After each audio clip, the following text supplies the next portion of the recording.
Você sabe, Igor, eu acredito, e está na Bíblia, né? Não é que a gente vai prestar conta para Deus. Deus não é juiz. E eu quero dizer também para os teus seguidores, tire essa visão errada de Deus. Essa visão que se tem desse Deus Pai, mais parecido com Zeus. Aqueles homem barbudo, cabelo branco, barbudo, sentado num trono, cheio de raios, aqui do lado. Então, fulano de tal, o Igor, olha lá, ele aprontou. Vacilou, toma.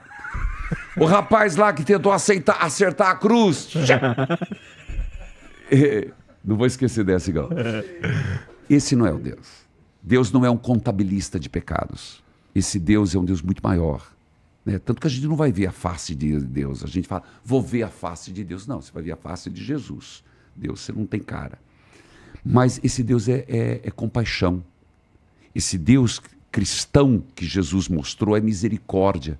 A justiça de Deus não é uma pessoa condenada. Não é um ladrão morto. A justiça de Deus é um pecador arrependido. Cara, isso é bombástico, isso é poderoso demais. Se a gente entendesse eu me empolgo porque é uma visão diferente de Deus.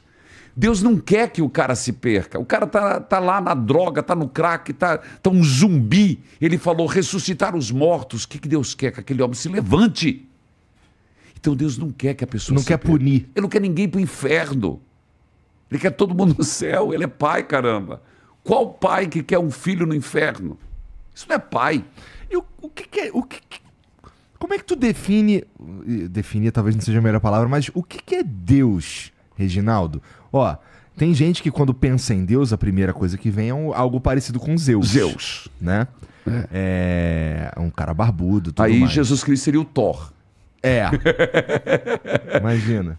Seria o Thor. E o último filme é uma porcaria, né? Eu não sei, eu não vi. Que vergonha, pelo amor de Deus. Parece mais uma comédia. Que feito. Talvez talvez tenha sido essa a intenção. Eu ouvi alguns feedbacks nesse sentido mesmo. Sobre, por exemplo, quando eu penso em Deus, eu penso numa... Eu acredito em Deus em primeiro lugar. Certo. E eu penso em uma coisa assim que é como se fosse uma energia cósmica, assim, universal, que está em tudo quanto é lugar e que não é... E que é talvez talvez seja a verdade do universo, sabe? Não necessariamente humanoide, por exemplo. Certo, entendi. Tá? E você? Porque assim, Jesus é Deus humano, assim, feito homem, tá. Né? Humano talvez não, mas o feito homem é como a gente se identifica com ele, né? Quando a gente pensa em Jesus e a gente sabe que Jesus é Deus, nossa, isso é complicado. É complicado esse lance da Santíssima Trindade. Isso. Eu tô esperando você falar e é bem isso, essa visão mesmo, mas pode... Então, Deus, pra mim, na minha cabeça, quando eu penso em Deus, é uma constante universal, sabe? Mais constante que gravidade, que tempo, que tudo isso. É como se fosse uma verdade central de onde tudo deriva. De onde sai, por exemplo... no algoritmo de Deus, é dali que sai, por exemplo, a possibilidade de ligações iônicas, é da onde sai a possibilidade da matemática, é da onde sai qualquer tipo de noção que você consegue imaginar. Por isso ele transcende o meu entendimento. Entendi. Eu não sei o que é Deus. Eu suponho que seja algo nessa linha. Porque a gente não consigo... Eu imagino que um ser humano não consegue sequer imaginar Deus. Eu entendo o que você fala e entendo todas as tentativas de definição de Deus. Há quem, os maçônicos, um grande arquiteto. Há o Islã como Alá. Há o judaísmo como Shema, Israel, Adonai, Elohim. Então, são vários nomes, El Shaddai. Nós, Jeová. Mas há várias tentativas. Eu acredito, mas não sei explicar. E vou te dar 2 histórias. Eu também não consigo explicar. Não sei se eu consegui dizer o Que que eu tô esse pensando. Deus pode ser uma energia, pode ser o arquiteto, você pode dar o nome que você quiser. Só que eu acredito que este Deus é também Jesus Cristo e é o Espírito Santo. Como funciona, eu não sei. Só que eu não acredito num Deus sem Jesus. E não acredito num Deus sem o Espírito Santo. Porque eu acredito na Santíssima Trindade. Santo Agostinho, era um dos homens mais inteligentes que a igreja já teve. Santo Tomás, que é o tomismo, e Santo Agostinho. E Santo Agostinho queria explicar a Santíssima Trindade. Santo Tomás fez, mas Santo Agostinho uma vez estava andando na praia e viu uma criança, menininho, que ia até o mar, pegava a água na mão, chegava no buraquinho e jogava. Ia, pegava, jogava. E Agostinho parou e ficou olhando. E aquilo se repetia. E ele chegou: menino, você nunca vai conseguir pegar essa água e colocar nesse buraquinho. Ele falou: Agostinho, você nunca vai conseguir explicar quem é Deus. Porque tudo que você falar, foi aí que ele chegou à máxima, tudo que nós humanamente tentarmos falar do que é Deus, será inversamente proporcional à verdade do que ele é. Porque nós não temos verdade. Nós não temos palavras para descrever. Então, eu digo assim, eu não sou contra nenhuma definição de Deus. Só que nós católicos acreditamos no Pai, no Filho e no Espírito Santo. Agora, toda tentativa de imaginar é difícil. E cada um com uma função diferente? Eu diria atributos. Tá. Nós usamos a palavra atributos na igreja. Atributos quer dizer, Deus, Pai, teve a atribuição de criar. Mas quando ele criou, Jesus já existia. Não encarnado, mas já existia. E o Espírito Santo já existia. Mas o Pai criou, Jesus redimiu e o Espírito Santo santifica. Criação, redenção, santificação. E isso está na Bíblia.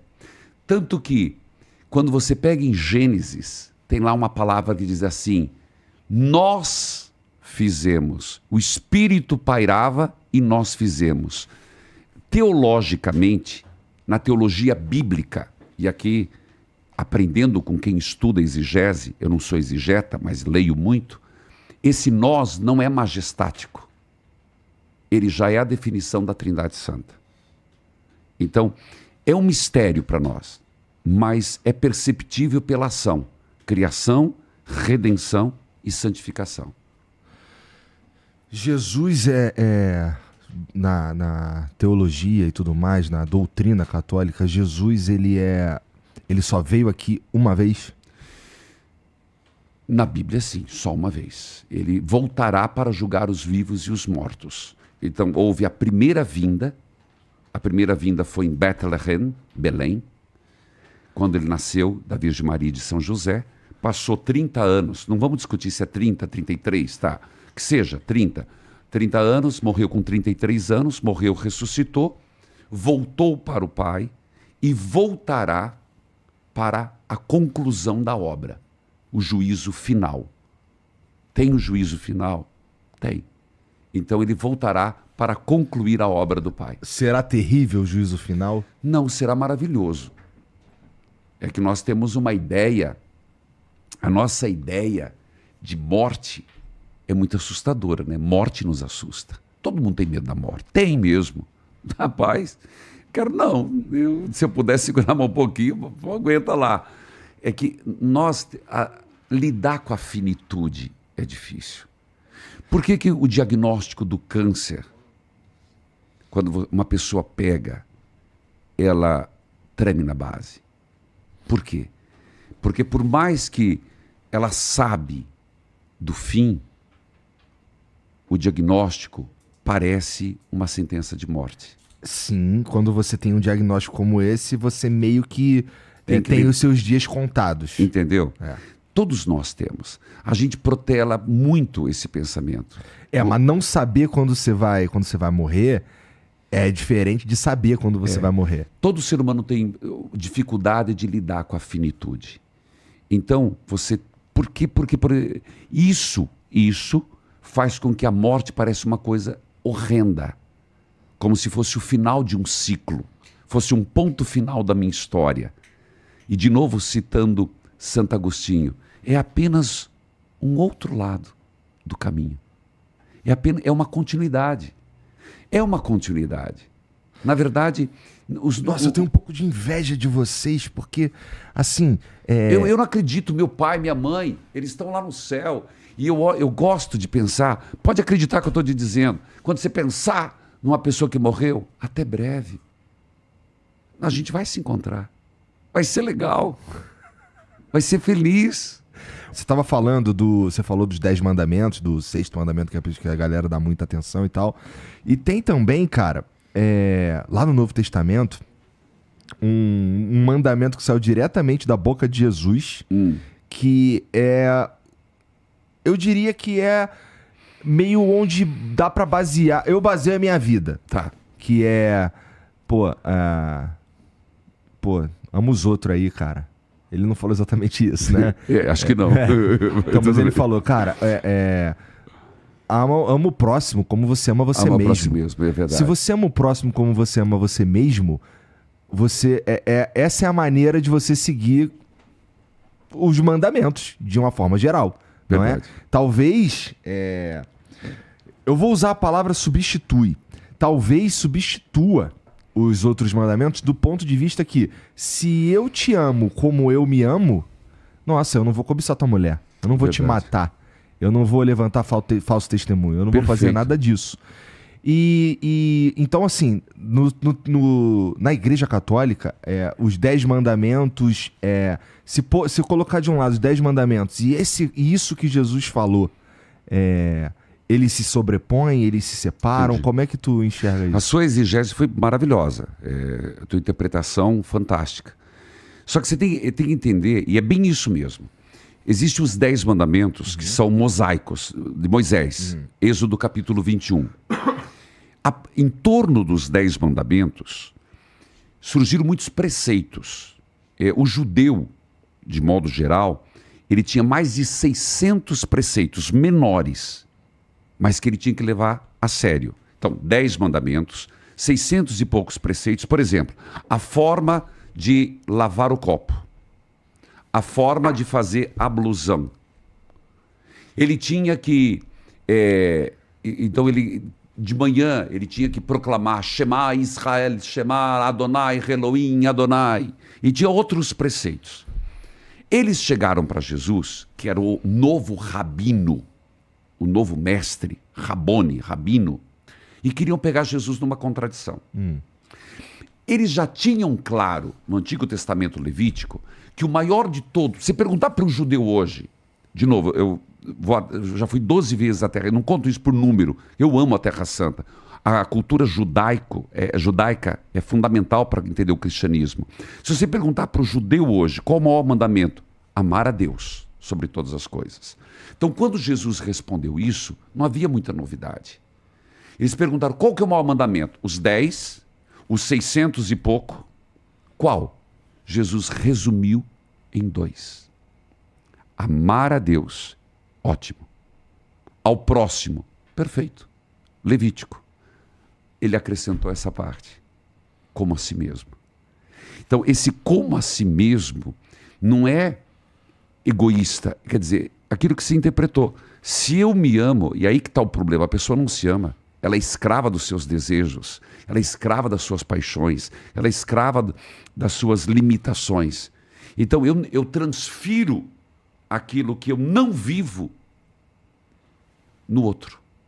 Então, por falta de amor a Deus, ao próximo, mas principalmente a si, a vida, a eternidade, a plenitude que eu sou, a imagem e semelhança de Deus, que eu faço o mal para o outro. Se eu me amasse na plenitude que eu sou, na essência que eu sou, a imagem e semelhança de Deus, eu não mataria, eu não roubaria, eu não faria guerra, eu não faria fuxico, eu não cometeria adultério.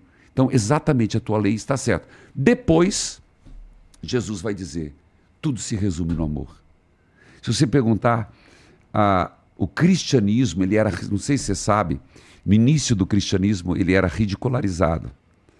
Flávio Joséfo, que é um escritor contemporâneo, tem os evangelhos, né, que vai até o século II para serem canonizados, oficializados, fechados. E Flávio Joséfo é um escritor do tempo, junto com outros.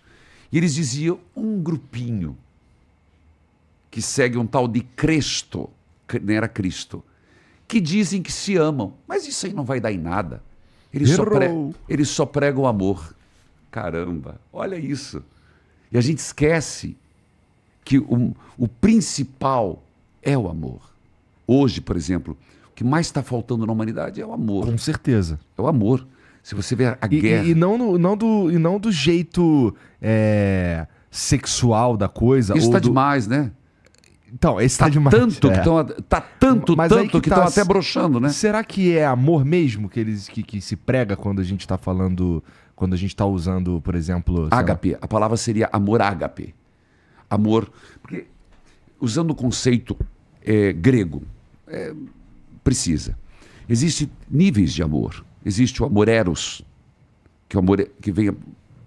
Estou sendo bem grotesco aqui nas terminologias. Terminologias no sentido assim... Bom, o amor eros é o que tem a ver com a parte sexual da coisa. Depois, o amor filia. E depois o amor ágape. É esse o amor ágape, que ele é mais plenitude. Ele abarca, ele não é uma questão de homem e mulher, ele não é uma questão só nem pai nem filho, é o amor completo do ser humano. Esse é o amor que Jesus está falando. Que é o amor que a gente... Não sei, esse é daí que vem a empatia, é daí que vem a caridade, é daí que vem tudo isso. Como diz São Paulo, que ele diz aquele famoso hino ao amor. Ainda que eu se eu falasse a língua dos anjos, ainda que eu desse meu corpo para ser queimado, mas se não tivesse amor, caridade, seria em vão. Seria um sino soando em vão. Porque tudo passa. Fé, esperança. O que vai permanecer é o amor, caridade. E você que tá assistindo esse vídeo aqui no Talk Flow, dá pra você virar membro, cara, do Flow agora. É um botãozinho do lado do botão de se inscrever. A gente faz um programa semanal só pros membros. Olha. Então fique esperto aí. Se quiser virar membro, tá bem aqui do lado. É mó merreca, custa menos de R$8, irmão.